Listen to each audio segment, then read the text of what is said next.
Bonjour Bonjour à Marie. toutes et à tous, à toutes et à tous, pardon. Bonjour Pierre, bienvenue sur ce nouveau live de Freework et Turnover IT, puisque nous avons communiqué sur l'ensemble de notre communauté sur ce sujet qui est très très important sur les perspectives 2025. Merci beaucoup Pierre Avec de nous plaisir. avoir rejoints sur ce live.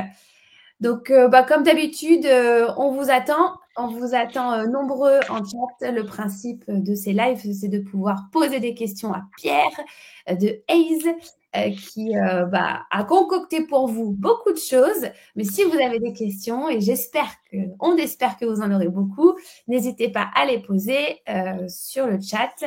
Donc, je vois que vous êtes tous déjà connectés. Nous avons des bonjours, des bonjours, des bonjours. Nous sommes hyper ponctuels. Et ça, c'est le top. C'est le top. Alors, petite question d'introduction pour vous.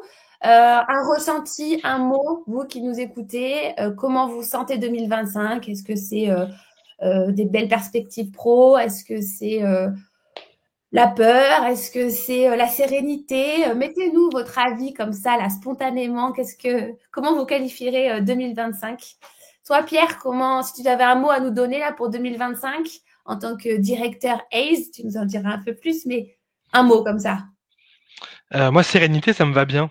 Ah, Ça ben me va voilà. bien. Je serai pas sur l'année 2025 l'homme le plus enthousiasme du marché, mais pour autant, tu me connais un peu maintenant, Marie. J'ai tendance à voir le verre à moitié plein, et je pense qu'il y a quand même plein de belles choses qu'on va pouvoir observer et desquelles on va parler aujourd'hui. Bon, super. Écoute, on a plein de Pas de commentaires. fatalisme. Ouais, c'est ça, pas de fatalisme. Surtout pas. On est là aussi pour vraiment garder une belle dynamique. Alors, on a un marché tendu, on a tout. Il y en a qui sont sereins, qui ont peur, qui sont un peu brouillons. En tout cas, c'est pas simple de se positionner. Ouais. Compliqué, on a aussi assez dur comme année. Voilà, donc Mm. on a quand même des choses voilà, un peu dans la douleur, mais aussi des choses positives. Donc, instabilité aussi, nous avons le mot. Donc, voilà, plein de choses qui se croisent. Avant de commencer, de rentrer dans le vif du sujet, évidemment, je vais présenter qui nous sommes, si tu veux bien, Pierre. Nous sommes Freework, la plateforme dédiée aux talents IT. Nous avons aujourd'hui plus de 200 000 candidats qui sont inscrits sur la plateforme, aussi bien des candidats qui recherchent un job, c'est-à-dire CDI, CDD, que des candidats qui recherchent des missions en freelance. Donc, si vous n'êtes pas encore inscrit, vous qui nous écoutez, et que vous êtes expert tech, n'hésitez pas à nous rejoindre pour trouver vos prochaines missions.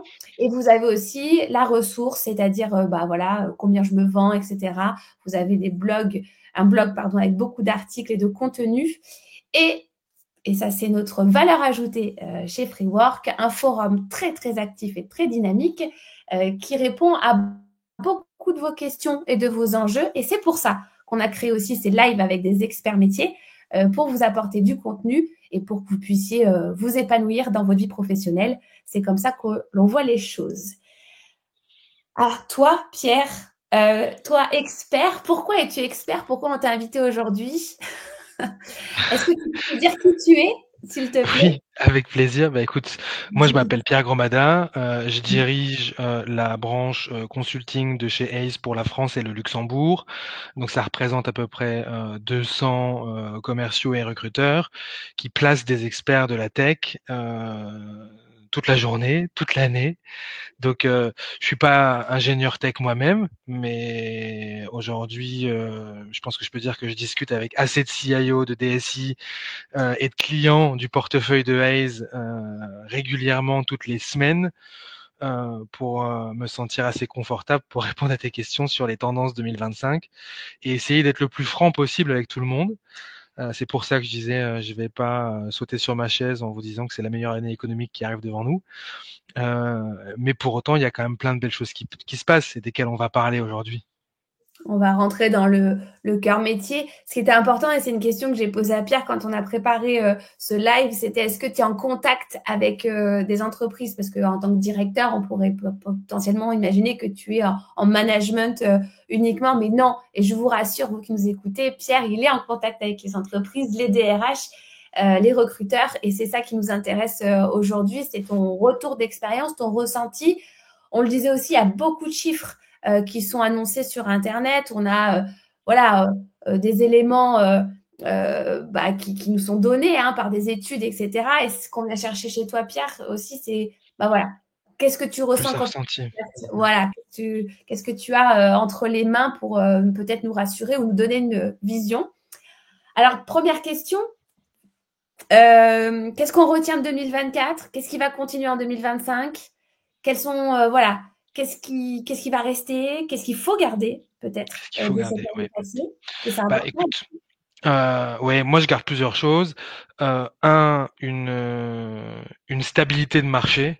Et j'aime l'appeler comme ça parce que c'est vrai qu'on avait les années précédentes vécu quand même un boom. Et là, ça fait 18 mois maintenant qu'on vit une vraie stabilité de marché. C'est-à-dire, il y a quand même moins d'offres qu'avant. Il faut pas l'oublier. Il y a de plus en plus de freelance sur le marché.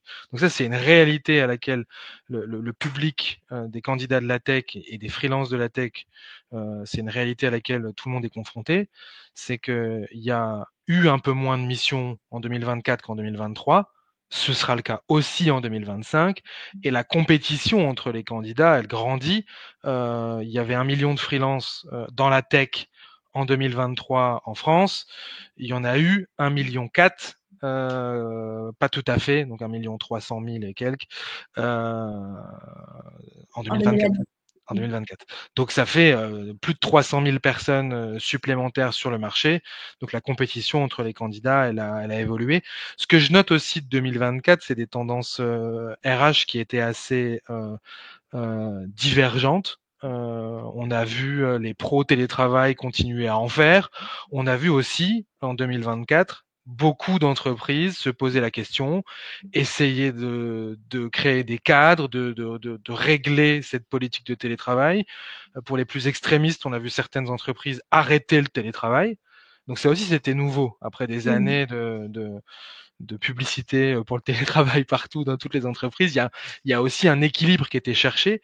Et encore aujourd'hui, d'ailleurs, je crois que personne n'a trouvé la recette parfaite. Hein. Chaque entreprise, en tout cas les DRH avec lesquels on discute, dans chaque entreprise, chacun se pose la question par rapport à mon activité, par rapport au département que je dois encadrer. Est-ce que il vaut mieux un jour par semaine, 2 jours par semaine, pas du tout.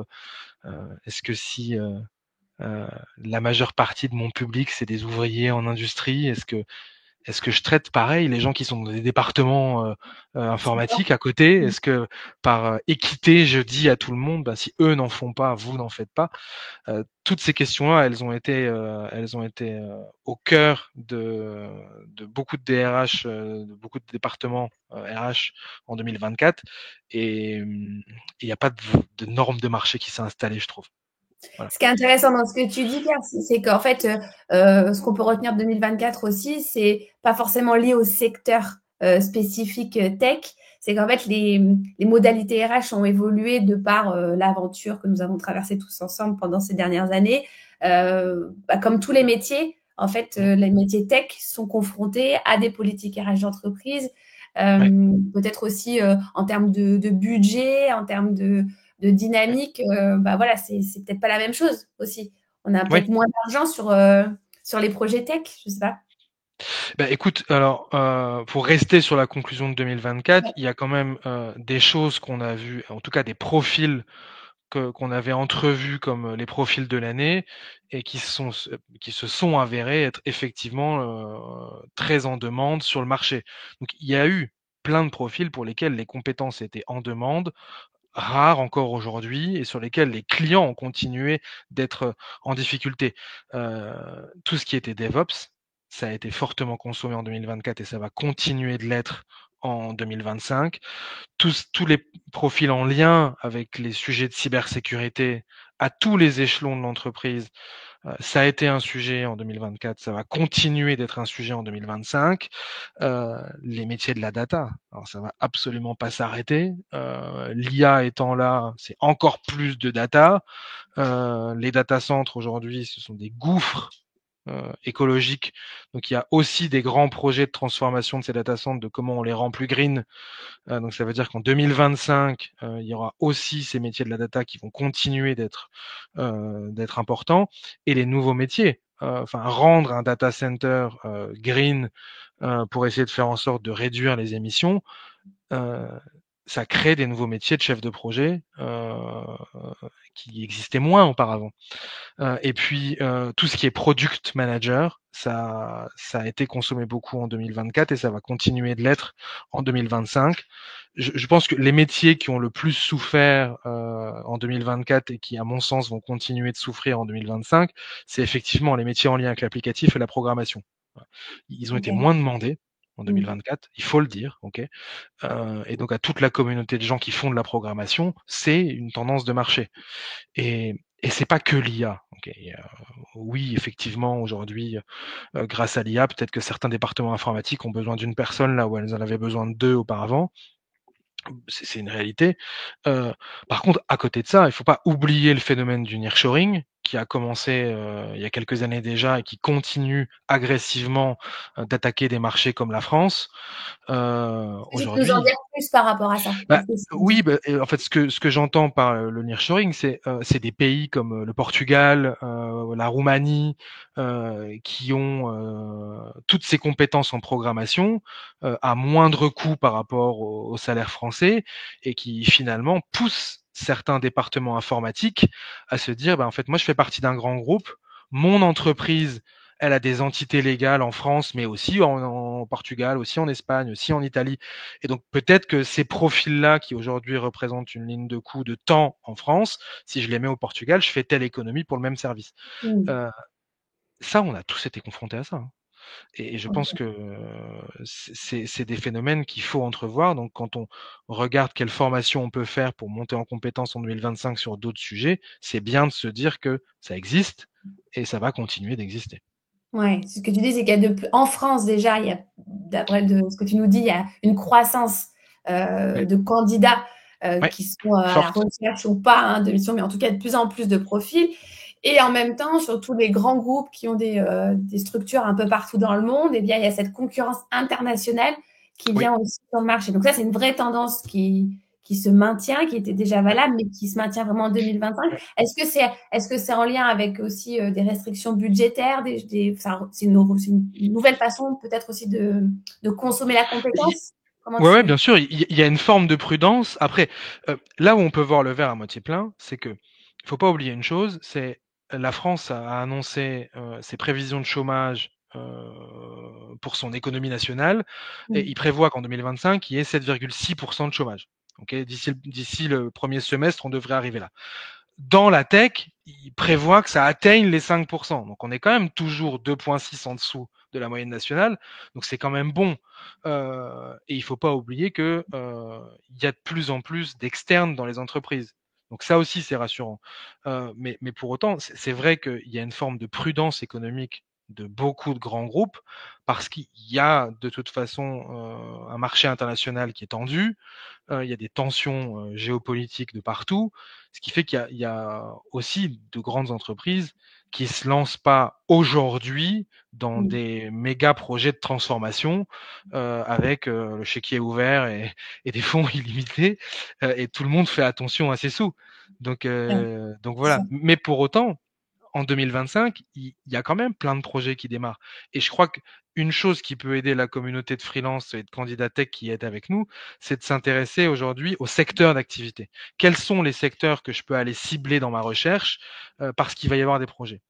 Euh, Est-ce que toi, aujourd'hui, tu aurais des secteurs à nous, sur lesquels voilà, tu sens que ça bouge oui, plus, oui. qui Alors, sont en je sens demande? que les secteurs de la santé sont des secteurs dynamiques qui fonctionnent bien, dans lesquels on continue d'avoir des projets. Et ça, c'est une chose. Mm. Le secteur de la robotique, heu, au sens recherche, fonctionne bien et l'automatisation des robots, c'est de plus en plus, des sujets sur la table des directions informatiques. Donc ça, c'est 2 secteurs déjà prioritaires que je regarderai. Et Mhm. puis après, il y a, qui est dynamique localement. Les freelances, c'est aussi un des territoires locaux, c'est des gens qui sont pas tous basés dans des capitales régionales. Donc, inévitablement, c'est quels sont les acteurs ou les startups, les scale-up qui sont en train de boomer dans ma région et avec lesquels j'ai peut-être un intérêt à rentrer en contact. Voilà. Et donc, dans ce que je dis, là où on peut aussi lire entre les lignes, c'est que ça sous-entend un changement de paradigme pour les freelances qui, auparavant, et peut-être pour les plus seniors d'entre eux, ils se reconnaîtront, auparavant, on avait cette possibilité de mettre son CV sur un réseau et d'être appelé 10 fois dans la semaine. Ça, c'est effectivement quelque chose qui a changé. Moi, le conseil que je leur donnerais pour 2025 et bien se préparer, c'est il faut une stratégie d'attaque. Je suis freelance, faut pas oublier que je suis entrepreneur. Voilà. Même si je Donc, suis bah, seul dans mon EURL, et je suis entrepreneur. est-ce que c'est Donc pas valable aussi pour les candidats au contrat, c'est-à-dire au complètement. Non, CDD non, qui si, complètement. n'ont plus non plus cette avalanche de propositions. Complètement. Et ça veut dire qu'il faut construire sa stratégie de recherche et donc mon CV il doit être prêt, mis à jour sur les réseaux, mes profils sur les réseaux ils doivent être à jour. Donc ça c'est effectivement le premier conseil que je pourrais leur donner. Ensuite c'est de se tenir au courant et informer de la veille que je peux faire sur l'économie de marché qui est dans mon bassin, quelles sont les entreprises qui vont bien, qui ont des projets, ce que j'en sais, ce que j'arrive à lire, euh, et d'entretenir mon réseau. Donc le deuxième conseil, c'est le réseautage. C'est excessivement important parce que l'importance, souvent on le mésestime, mais l'importance du réseautage, c'est aussi de comprendre comment fonctionne la chaîne de décision dans une entreprise. Et dans une entreprise, euh, c'est pas parce que j'ai un besoin qu'il y a une annonce quelque part visible sur les réseaux. C'est pas parce que j'ai un besoin dans mon équipe tech qu'il y a forcément une ESN ou une agence qui est en train de rechercher et qui a le besoin. Dans le cycle de décision d'un besoin, il y a aussi énormément de besoins qui se clôturent, donc qui s'ouvrent et qui se clôturent, sans même que personne ne soit au courant.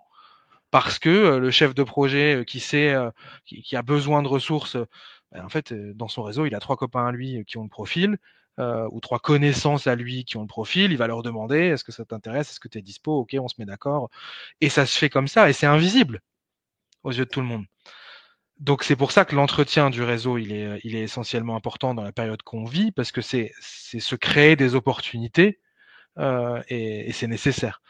Et le troisième élément, c'est aussi de continuer à se former, parce qu'on le voit, c'est essentiel. Il y a des compétences qui sont importantes d'acquérir selon le profil qu'on a. Et les soft skills, c'est devenu un différenciant qui est important quand on est candidat aujourd'hui, dans la C'est ce tech que, en tout cas, c'est ce encore plus que qu'ailleurs. C'est ce que je me disais en préparant un peu ce live. C'était, c'est la compétence technique, c'est une chose, et c'est vrai qu'il faut, voilà, il faut évoluer, être curieux. Mais ce qu'on va regarder, ce que les DRH regardent beaucoup par ton retour d'expérience, c'est aussi le comportement. Donc ça va un peu avec aussi le télétravail, avec toute cette dimension au-delà de l'aspect technique. C'est comment je fais la différence. Et notamment sur l'évolution métier, on va parler un peu de l'IA générative parce que c'est quand même un secteur qui peut, faire peur par le remplacement métier ou des choses comme ça. Enfin, Mm. est-ce que vraiment demain, certains métiers vont disparaître Mm. à cause de l'IA? Et justement, pour que ce soit valorisant, comment on peut faire en tant que candidat en disant je n'ai pas peur de ça, mais j'en fais une opportunité. Est-ce que Mm. tu peux nous donner un conseil par rapport à ça? Bien sûr. Ouais, bien sûr. Il y a deux choses dans ce que tu as abordé. Le premier point, c'était les soft skills et le deuxième point, Oui. l'IA. Sur le sujet des soft skills, évidemment, c'est encore plus aujourd'hui qu'auparavant différenciant. Parce qu'aujourd'hui, il y a un nombre d'offres qui se limite et un nombre de candidats, même si on reste globalement sur des situations plus pénuriques que dans d'autres secteurs, mais il y a plus de candidats. Je discutais avec un DSI pas plus tard que la semaine dernière qui me disait mais c'est incroyable, j'ai ouvert un poste d'architecte. Mm. L'année dernière, sur le même poste, j'avais 4 CV, je viens d'en recevoir 60. Voilà. Donc Ok. ça montre l'augmentation de la compétition entre les candidats, le fait Mm. que les candidats ont bien compris l'importance d'être actifs, parce qu'auparavant, on envoyait un CV, on avait une mission, maintenant, il faut peut-être en envoyer sur 4 offres différentes pour avoir un entretien. Et donc l'importance des soft skills dans le processus, il est devenu vraiment un des facteurs différenciants du process. Et c'est aussi soft skill au sens, la capacité que les candidats vont avoir à adhérer au plan de l'entreprise, à sa vision, à son ADN, parce que externe ou interne, c'est important pour un directeur de département ou pour un directeur RH de savoir que eh bien, les gens de l'entreprise regardent ensemble dans la même direction. Et ça, si vous savez l'exprimer en entretien, c'est un facteur différenciant énorme. Et sur le sujet de l'IA, alors, moi, je suis pas du tout expert en IA. Il faut que je reste complètement humble par rapport à ma compétence qui est proche de zéro sur le sujet. Par contre, toute la journée, je discute avec des gens qui sont bien plus sachants que moi.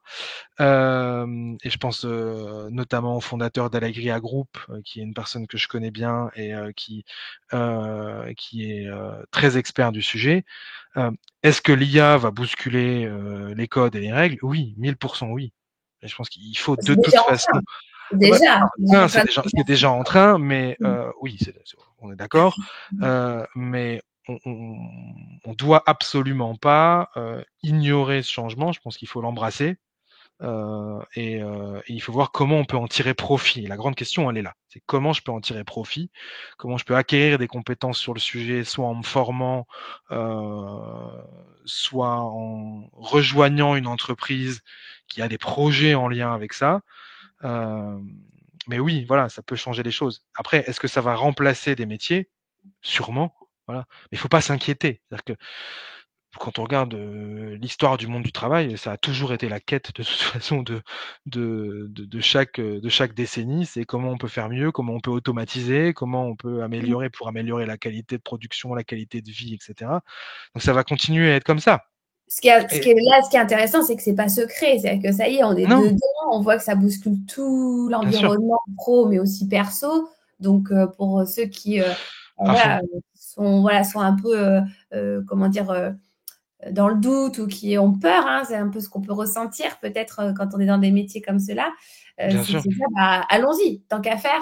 Exactement. Et je crois que la bonne question à se poser, c'est pas quel impact ça va avoir sur mon job, parce que ça en aura un. Voilà. Et puis il faut pas avoir peur, parce que de toute façon, c'est pas parce que l'IA va supprimer des métiers ou en remplacer ou bousculer les codes que le synonyme est chômage. Non, Oui. pas du tout. Ce qu'il faut se dire, c'est qu'est-ce que je peux apprendre de ça pour justement renforcer qui je suis, renforcer ce que j'ai à proposer aux entreprises. Et c'est comme ça une personne qui occupe un métier aujourd'hui qui va être fortement impacté par l'IA va pouvoir progresser dans sa carrière. C'est une question là qui est posée ou une réflexion qui est faite sur le chat. C'est par rapport à cette idée d'expérience. Est-ce que, de par ton retour d'expérience, justement, les DRH, DSI, les recruteurs au sens large sont prêts à, à miser sur des personnes qui n'ont pas l'expérience en termes de volume sur bah, notamment l'IA, par exemple, hein, qui est quand même des nouveaux métiers, Mm. ou alors ils vont aller chercher encore et toujours des personnes qui ont déjà l'expérience, etc. Comment tu ressens le marché par rapport à ça? Sur le fait de, bah, est-ce qu'on compte toujours prendre tous ceux qui ont entre 10 et 15 ans d'expérience ou est-ce que Mm. le marché est prêt à ouvrir ses Non, portes? alors, je pense que l'IA, c'est une chance pour les personnes qui ont moins d'expérience d'y mettre un pied, parce que de toute façon, c'est tellement récent dans l'histoire de la tech que les experts de l'IA, ils sont pas légion. Donc c'est aussi un super moment pour, quand on est jeune, qu'on a peu d'expérience, s'y lancer. Voilà. Et il faut aussi ne pas oublier que euh, l'Europe est en train de travailler à réglementer ces sujets-là.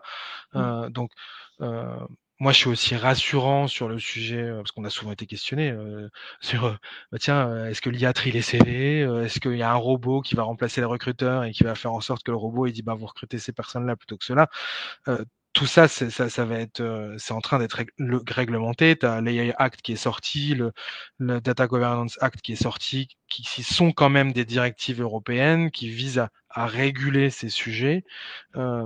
Et donc, ça laissera une place plus encadrée dans les entreprises. Mais Donc, ça veut oui, aussi dire que dans les boîtes, il y a des gens qui vont devoir s'intéresser, lire la réglementation, quel impact elle a dans mon entreprise, qu'est-ce que ça sous-entend pour le changement de mes systèmes si j'avais pas encore changé, ben, le changement à venir, comment je dois le faire. Et toutes ces questions-là, les personnes qui sont présentes en entreprise, elles vont se les poser si elles se les posent pas déjà. Donc forcément. Est-ce qu'il y aura un expert derrière chaque DSI qui se pose des questions? Non, non, c'est pas possible. Matériellement, ce sera pas possible. Donc oui, Donc en fait, la réponse est oui. ouais, ce que tu es en train de dire, c'est intéressant, c'est que, ça fait évoluer, enfin, il faut penser à faire évoluer les compétences des candidats, il faut que le Ouais, candidat puisse pouvoir évoluer, mais aussi toute la stratégie des entreprises en termes de recrutement, ça c'est encore ouais, autre chose, c'est-à-dire que on parle d'assistanat dans le chat, effectivement, l'IA va devenir sûrement un assistant, est un assistant sur certaines tâches, mais ne remplacera jamais, et il ne faut pas, grâce notamment à la législation, heureusement, bah, pour éviter, ne va pas remplacer le recruteur. Donc, non. cette relation réseau que tu disais tout à l'heure, en termes de reco, Mmh. toujours d'actualité, Ouais, vraiment. ouais, bien sûr. Il Bien faut faire sûr, attention. plus que jamais. Et, et aussi, il y a une autre chose qui me paraît essentielle sur la projection de 2025, c'est de s'intéresser et de poser la question aux gens que qu'on rencontre dans son quotidien. C'est quelle est la roadmap de votre entreprise? Quels sont les projets qui vous occupent? Parce que des entreprises qui ont des projets, il va continuer d'en avoir plein. Mm. Heu, le déploiement de la 6G petit à petit, c'est des sujets qui vont arriver, alors et dans les sociétés qui sont dans le secteur des télécoms, mais et dans des sociétés qui sont dans la création de matériel.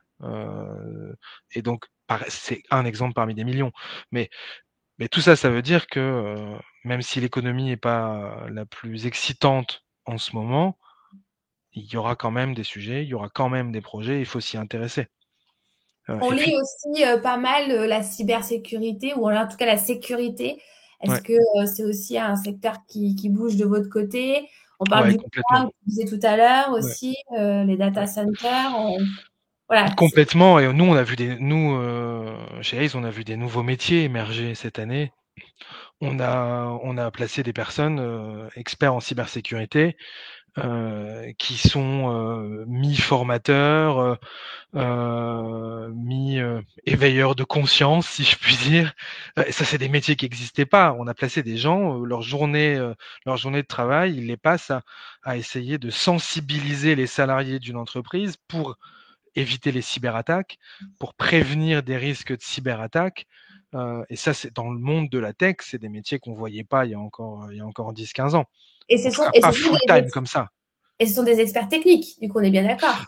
Non, pas Global. que. Alors, t'as raison, Marie. Il y a des experts techniques et Ok. il y en aura toujours, mais il y a aussi, en parallèle des experts techniques, des, des nouveaux métiers qui sont d'aller auprès des utilisateurs, que ce soit front office d'une entreprise, back office, mais auprès des gens qui ont accès à l'outil informatique de l'entreprise, Mm. pour les sensibiliser, pour leur donner des clés pour pas se faire avoir par des cyberattaques. Et il y en a qui sont quand même sacrément bien ficelés.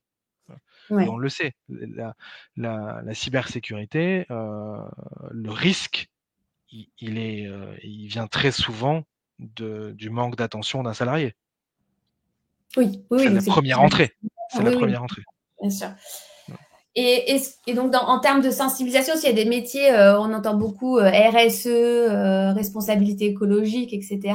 Est-ce que c'est une vraie tendance aussi, ce numérique responsable? Est-ce qu'il y a des choses chez Ouais. Ace qui sont marquantes aussi, qui sont voilà, un peu dans le même style, j'imagine, hein, voilà, on est sur la sensibilisation, les équipes, l'utilisation, et plus vraiment sur la partie pure dev.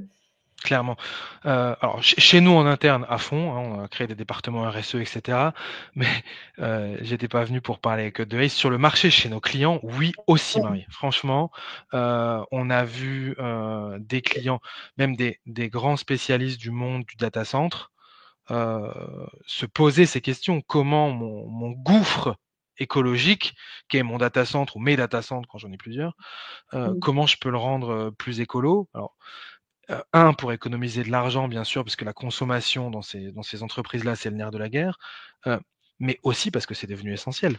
Heu, les grands acteurs du marché, quand vous vendez du managed services, sur du IaaS parce que vous avez un data center, vous pouvez être sûr qu'il y a des clients qui sont acquis à votre cause parce que votre commercial vous les a gagnés, mais il y a aussi des appels d'offres auxquels vous répondez.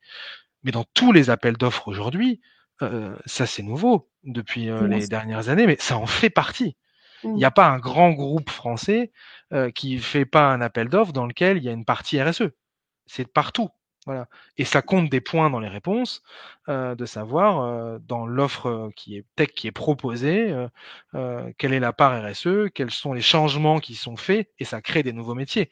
Heu, la hier, je discutais avec un jeune ingénieur qui était diplômé d'une école d'ingé, dans l'est de la France. D'ailleurs, j'ai oublié le nom du diplôme. Je le connaissais pas, c'est la première fois de ma vie que je voyais ce diplôme. Ouais. Et donc sa spécialisation, elle était green et IoT.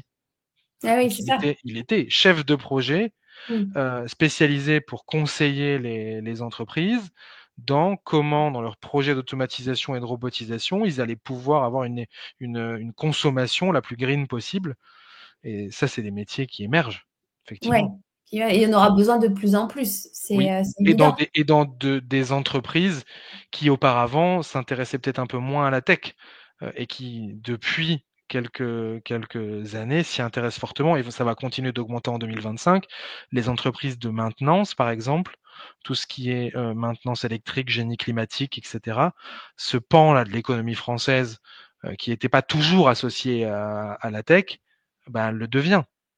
Mmh. Parce que du coup, on va installer, on va se mettre à installer et entretenir de plus en plus de bâtiments, qui sont Mmh. des usines technologiques, quoi. Ouais, c'est ça, Voilà. c'est ça. Au même titre qu'il y a 10 ans, l'automobile a basculé, d'un monde, mécanique à un monde plus technologique, ben, c'est Comme tu nous disais tout à l'heure, aujourd'hui, c'est le cas aussi. la santé Pareil. est un secteur très dynamique. Mmh, On imagine dans le conscient collectif, la santé n'a mmh, rien de technologique en termes mmh, d'IT, et pour autant, ce sont des secteurs hyper porteurs. Donc, mmh, effectivement, la bonne nouvelle, du coup, quand même, c'est que l'IT, ça concerne aujourd'hui tous les tout le monde. secteurs d'activité. Enfin, il y a très peu de secteurs qui sont Mmh, isolés, peut-être voilà, sur mmh. la partie animation sociale, voilà, ou un peu. Bah et puis le domaine, tu sais, le domaine dans la tech, le domaine de l'édition de logiciels, c'est un domaine qui va continuer de bouger en 2025. Parce qu'il y a aussi, des économies dans le paysage français, des secteurs pour qui, très sincèrement, les logiciels et la tech, c'était pas la top prio du moment, hein. Le monde des avocats, le monde, des experts comptables, heu c'est pas leur métier de base. Et donc bon, sauf pour les grands cabinets, qui ont des départements entiers, mais je me mets à la place, de l'étude notariale ou de l'avocat, 3 collaborateurs, qui est l'étude la plus représentée en France, hein, quelques collaborateurs basés dans une ville. Heu, bah, demain, ce que son logiciel va pouvoir lui proposer en termes de services supplémentaires, de conseils, d'IA, d'automatisation, c'est des sujets qui les intéressent. Discute avec n'importe quel expert comptable, il te dira que la cybersécurité, c'est un enjeu pour lui. Il détient en tant qu'expert comptable tellement de Ah, données oui. entre les mains que la Mmh. cybersécurité, c'est un enjeu pour lui. Donc ça veut dire que par répercussion, il y a beaucoup de ces experts comptables ou de ces pour parler que de cet exemple-là, mais qui n'auront pas les moyens d'avoir un département informatique. Donc ça veut dire qu'ils vont se tourner vers des professionnels de la tech, soit de grandes ESN, soit des éditeurs de logiciels qui leur vendent leurs solutions, et il faudra que ces acteurs soient prêts. Voilà. Et donc c'est des demandes qui ne vont faire que croître. Mmh. Là aussi, c'est un secteur à observer.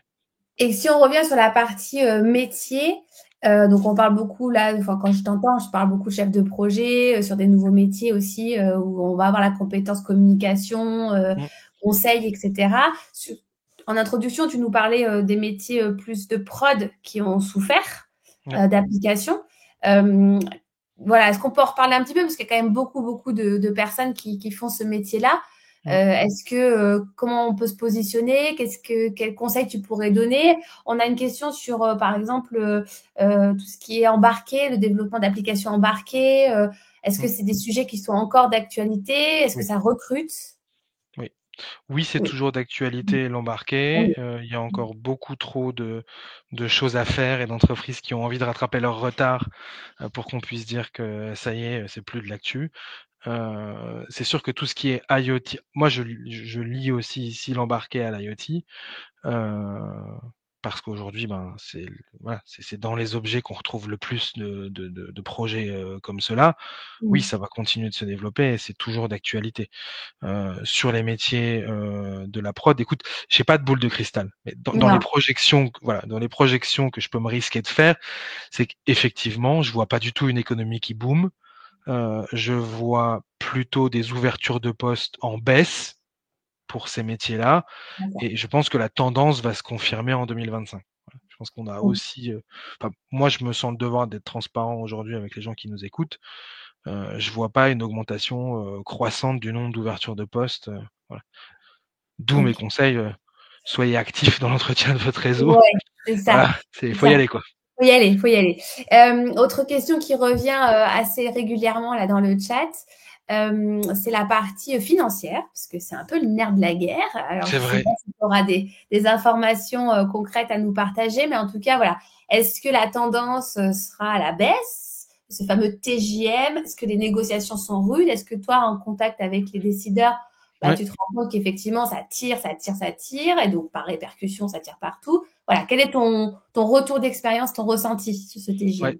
Alors, oui, ça tire vers le bas, pour une raison simple, voilà, qui est comme il y a moins de missions dispo et plus de compétition de candidats, il y a 2 facteurs. Il y a des candidats qui ont tendance, aussi à accepter un peu de faire cette baisse de tarifs pour pouvoir rebondir sur leur mission et avoir une continuité, voilà. Et dans le monde avec lequel les freelances sont en compétition, qui est le monde des salariés d'ESN, faut pas oublier que le premier combat d'une ESN, c'est de pas avoir d'intercontrat. Donc il y a aussi tous les commerciaux d'ESN qui essayent de lutter contre leurs intercontrats et qui poussent les prix vers le bas pour ne pas avoir d'intercontrat. Et ça, effectivement, en ce moment, c'est un phénomène auquel tout le monde est confronté. Mmh.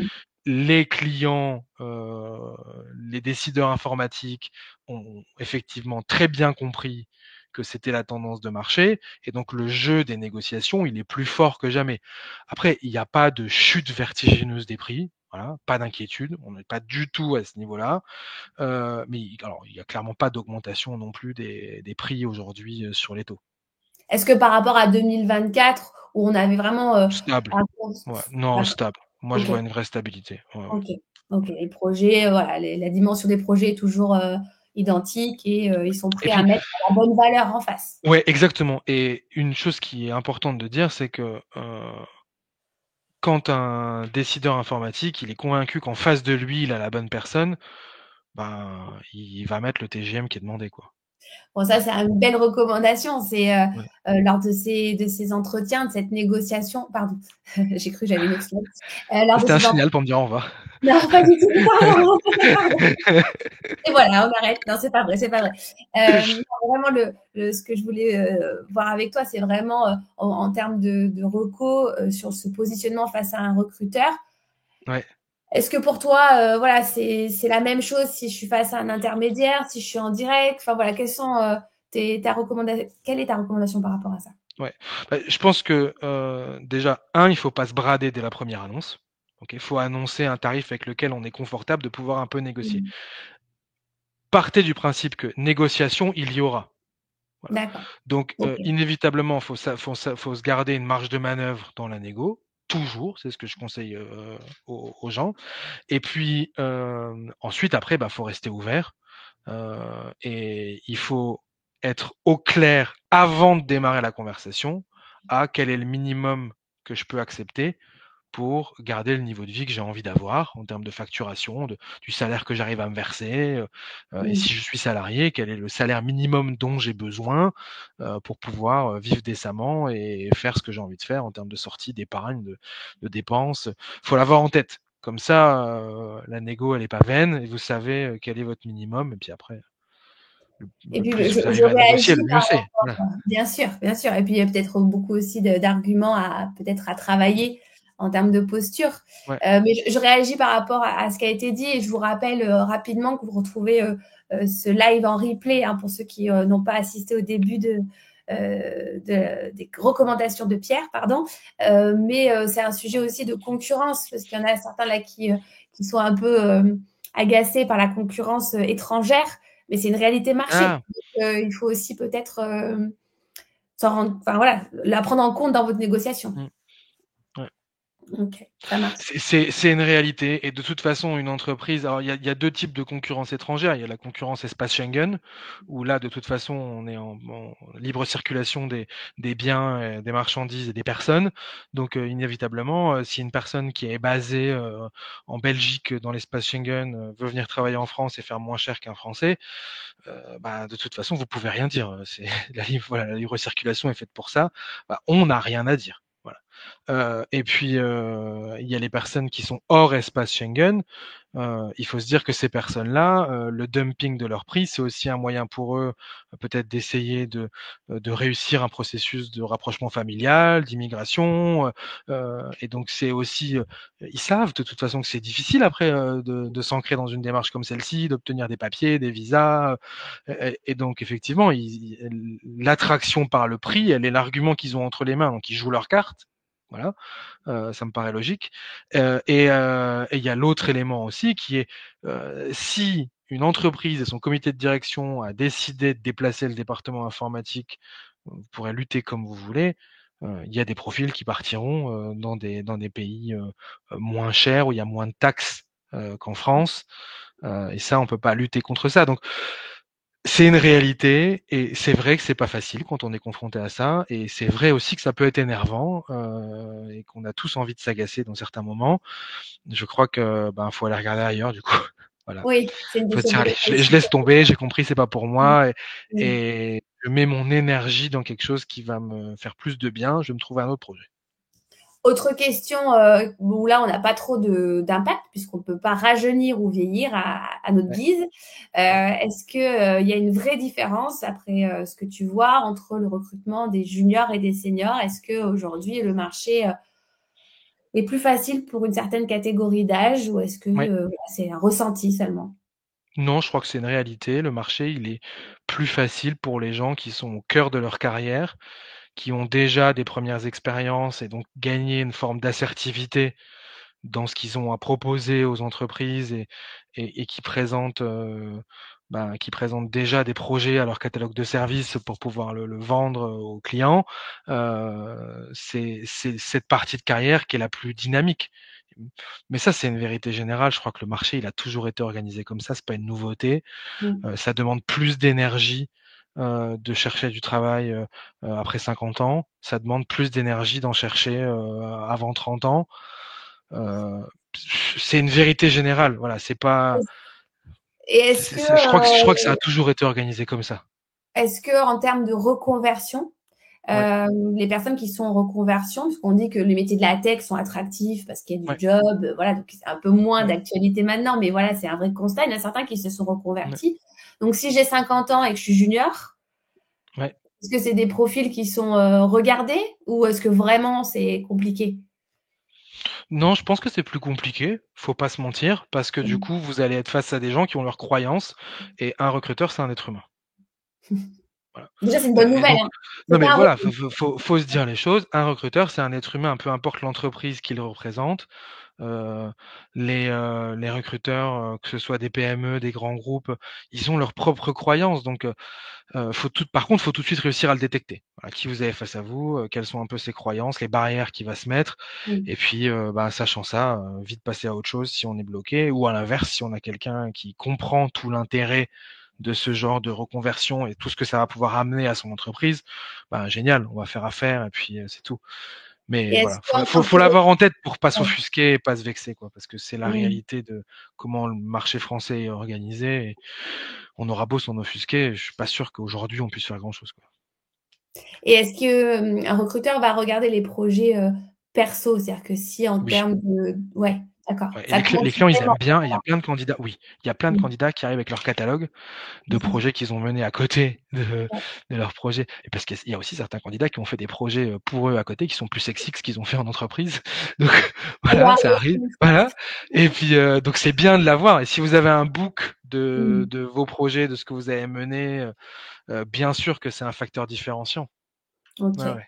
OK, super et par rapport au statut, Mmh. CDI, freelance, Est-ce qu'aujourd'hui, il y a des vraies tendances qui sont marquées? Est-ce qu'on internalise? Est-ce qu'on externalise? Comment tu vois le marché par rapport à ça? Ouais. Alors oui, il y a des vraies tendances. D'ailleurs, il y a un podcast, qui a été enregistré par Hayes sur le sujet avec, toi, Marie, en invité. Voilà donc, qui traite vraiment de ce sujet-là, comment choisir son statut, freelance, salarié porté, Très, heu, très intéressant comme voilà, information, comme podcast. c'est ça.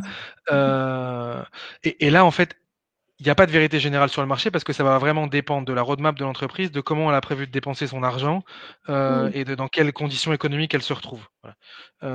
Ce qui est certain, c'est qu'il faut tout de suite poser la question, pour maîtriser la roadmap, et après il faut se poser la question à soi-même et je crois que c'est par là que ça commence. C'est si je suis un aventurier, oui, je peux devenir complètement freelance, et c'est le statut qui me colle peut-être le plus.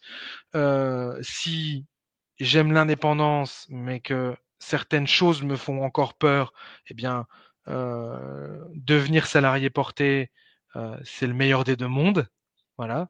Ça coûte un petit montant, mensuel, mais c'est le meilleur des 2 mondes puisque je fonctionne comme un indépendant, mais je me verse un salaire comme un salarié.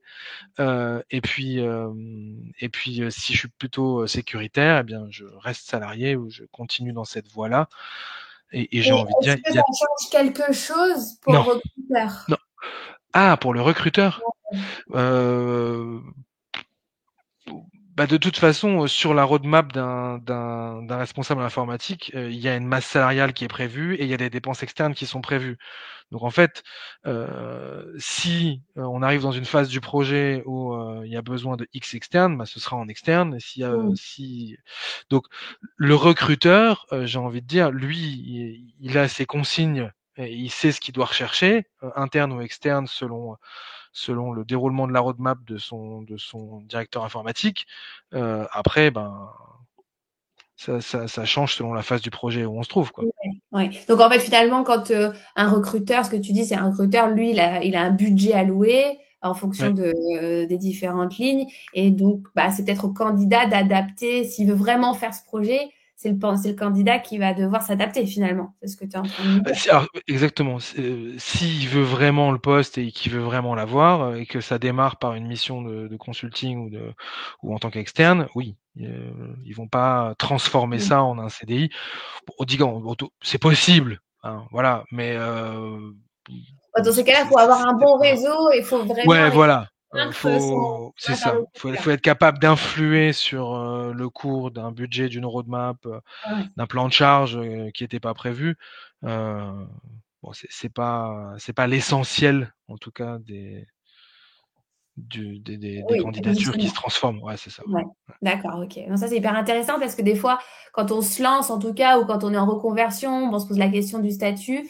Nous, chez Freework, on imagine très bien que bah, le statut, faut quelque part que ce soit pas un sujet, que c'est plus le projet. Et en fait, Ouais, tu nous donnes un peu raison dans ce que tu dis, c'est-à-dire que complètement. voilà, il faut pouvoir s'adapter et que si la ligne, elle a été sur de l'externalisation, bah, elle sera sur de l'externalisation, donc Ouais, il faut y aller.